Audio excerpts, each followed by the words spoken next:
Currently, we have some struggles once we hit like the 500-person mark in a day. That gets tricky for us, and it does happen periodically during our busy season. One of the things that we are looking to do going forward is expanding our capacity in that way. And it's not that we need more space at the museum. Our square footage is fine. We just need to be able to utilize our space better. And no one has really looked at the building, or buildings plural, in their totality ever. It's always been like one addition after another based on where funding came from. So what we're trying to do is take a more holistic view of what are all of these spaces, what is the community telling us that they need, and how can we better rearrange things within our footprint in order to accommodate that. One of our struggles here is that we have walls of windows that are 15 feet high. Those windows are from the 1960s. They are single plate glass, very little UV protection, very little insulation value. So removing all of those, making sure we still have natural light coming into the building, but re-insulating makes us a more sustainable institution and also serves our purposes programmatically so that we can have things going on in those rooms that we can't currently do because there's sunlight beaming in, and fun fact, UV light is not great for artwork.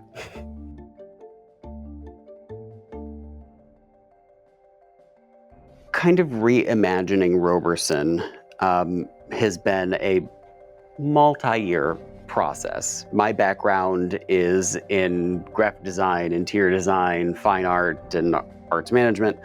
And the moment that I set foot in the museum as the director, there were things immediately that I could see that I didn't see as a visitor. As the director, I walked in and I thought, I wonder why this is the way that it is.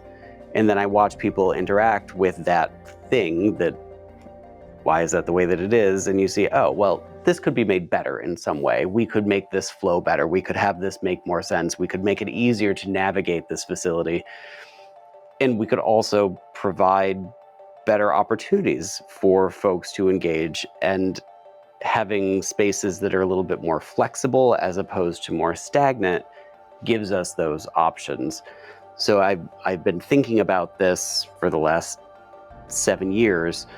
And now we're getting to a point where we can move forward with some of those changes that are better for the health of the institution, but also will better meet the needs of the community based on feedback, observations that we've had over the last few years.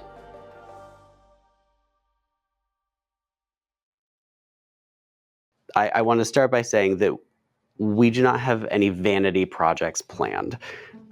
There is no, we don't need to put on giant glass additions to this facility that look like Apple stores just to make ourselves feel better. The changes that we're looking to make have to do with the totality of the institution. We really want every surface to be addressed in some way because that has not happened ever, as far as I know.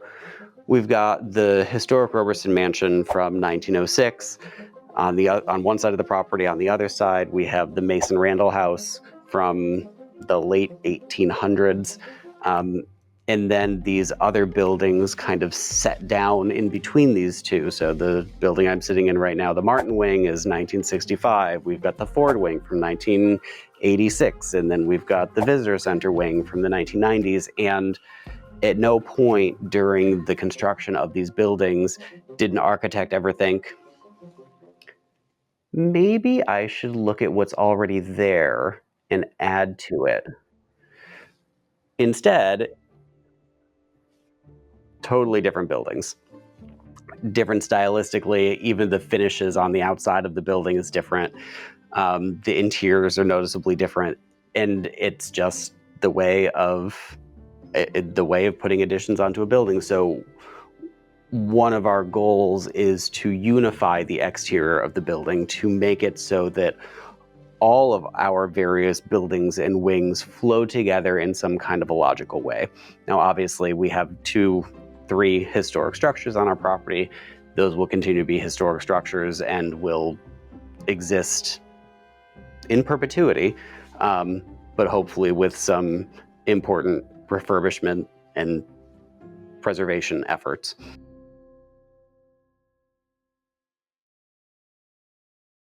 Our HVAC system is another thing on the list that is a high priority.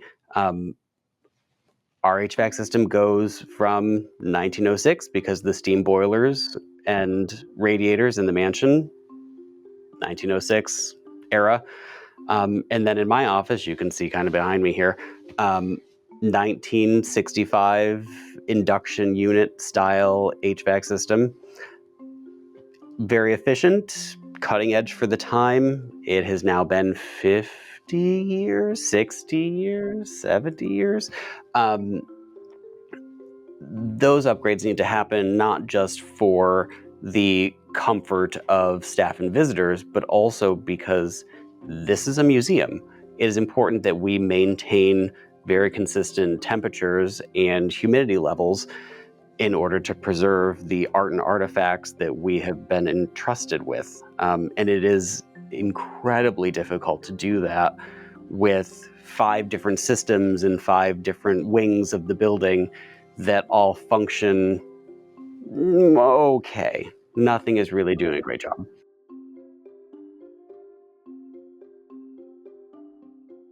Comfort and the visitor experience broadly makes a huge difference. So, how you're greeted when you walk in, how easy was it to find parking? All of these things, whether or not you know it, they all kind of come together in your mind for you to say, oh, I had a great experience, it was wonderful, or eh, it was fine.